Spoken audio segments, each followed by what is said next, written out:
இப்பொழுது சப்த தாதுக்களும் பலப்படுத்துவதற்கான ஒரு அற்புதமான மருத்துவத்தை பார்க்கலாம்.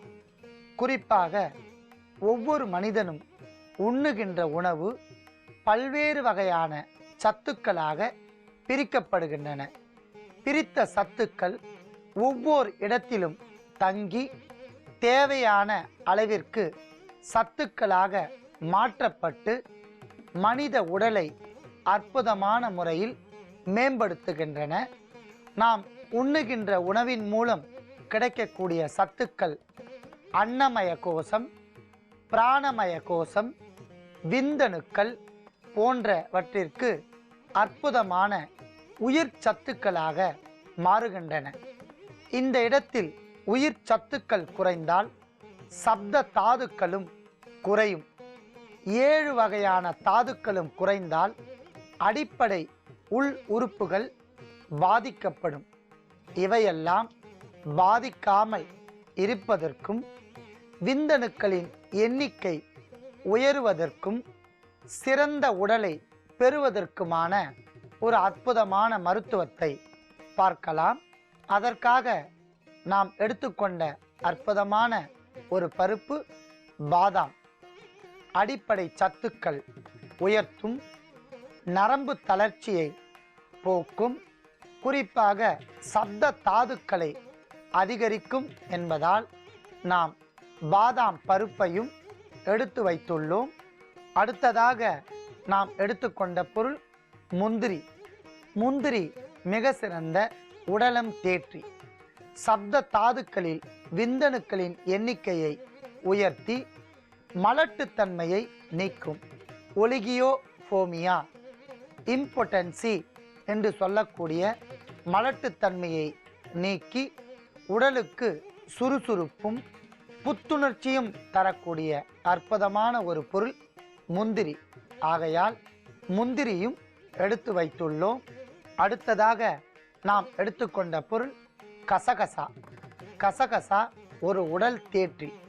கசகசா லேகியம், கசகசா சூரணம் இவையெல்லாம் உடலுக்கு புத்துணர்ச்சி தரும். வேட்கையை தணிக்கும், உள் உறுப்புகளை பாதுகாக்கும், சப்த தாதுக்களை உயர்த்தும்.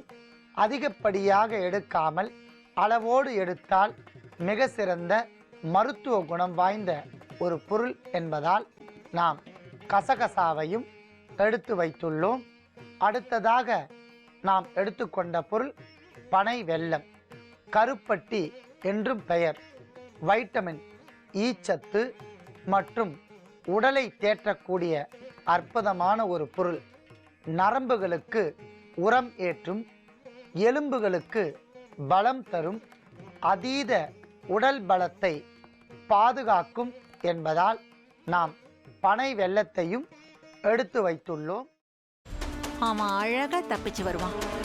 உன் வேலை என்னவோ அதை மட்டும் பாரு. புதக்குழியா இருக்கிற பாதைக்கு போக வேண்டாம்னு சொல்றேன், நீங்க கேட்க மாட்டேங்கிறீங்களே. எல்லாத்துக்கும் கடைசியா ஒரே ஒரு வார்த்தை சொல்றேன் அத்தை. தெய்வம் கொடுக்கறத யாராலையும் தடுக்க முடியாது. தெய்வம் கொடுக்க மறுக்கிறத யாராலையும் கொடுக்கவும் முடியாது. தங்கதுரைக்கான தண்டனை ஆண்டவனோட கைவசம் தயாரா இருக்கு. முடிஞ்சா நீங்க காப்பாத்திக்கோங்க.